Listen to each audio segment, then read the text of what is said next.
బాలయ్య కెరీర్లోనే prestigious movie Gautamiputra Satakarni. కెరీర్లో ఆయనకు 100వ చిత్రం. అంటే ఇది ఆయనకు మైల్ స్టోన్ మూవీ.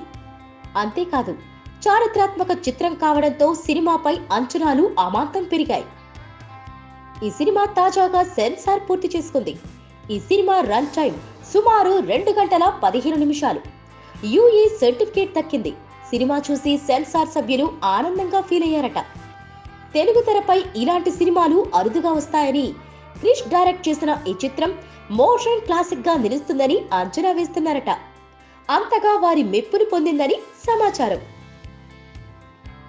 శాతవాహనుల రాజు కథతో తీసిన గౌతమిపుత్ర శాతకర్ణిలో ప్రతి విభాగం బాగా హైలైట్ అయిందట. బాలయ్య ఫెరోషియస్ పర్ఫార్మెన్స్ సినిమాకి బాగా అడ్వాంటేజ్ గా మారిందట. వీరత్వం, మదర్ సెంటిమెంట్, రొమాన్స్ తో పాటు నవరసాలు కలిసిన సీన్లను క్రిష్ అత్యద్భుతంగా తెరకెక్కించాడని సమాచారం. ప్రతి ఫ్రేమ్ రిచ్ గా సాగిందని, విజువల్ వండర్ గా తీర్చిదిద్దాడనే మాట వినిపిస్తోంది. ఈ మూవీలో 2 సీన్లకు థియేటర్లు బద్దలవుతాయనే మాట వినిపిస్తోంది. ఆ 2 సీన్లలో ఒకటి సముద్ర తీరంలో యుద్ధం.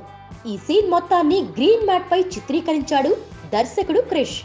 సుమారు 10 నిమిషాల పాటు సాగే ఈ సన్నివేశం మినీ క్లైమాక్స్ లా ఉంటుందట.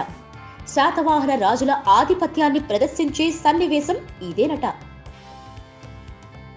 ఇక 2వ సీన్ సింహాన్ని లొంగదీసి దానిని స్వారీ చేసే సీన్. మృగరాజు సింహంతో పోరాడి జూరు పట్టుకుని దాని మీద స్వారీ చేస్తూ అంతఃపురం వరకు వస్తాడట బాలయ్య. ఈ సీన్ మరో హైలైట్ అంటున్నారు. ఈ 2 సన్నివేశాలను దర్శకుడు క్రిష్ అత్యద్భుతంగా తెరకెక్కించాడట. మొత్తం సినిమాలో ఇలాంటి సన్నివేశాలు మరో 3-4 ఉన్నాయని, గ్రీకు రాజులతో చేసే యుద్ధంతో పాటు మదర్ సెంటిమెంట్ కూడా అడ్వాంటేజ్ అవుతుందని అంచనా వేస్తున్నారట దర్శక నిర్మాతలు. సంక్రాంతికి కానుకగా విడుదల కానున్న ఈ సినిమాపై భారీ అంచనాలున్నాయి. మరి 100వ సినిమాతో బాలయ్య రికార్డులు తిరగరాస్తాడా లేదా అనేది చూడాలి. Please subscribe. Hi, it's me Purna. Please subscribe.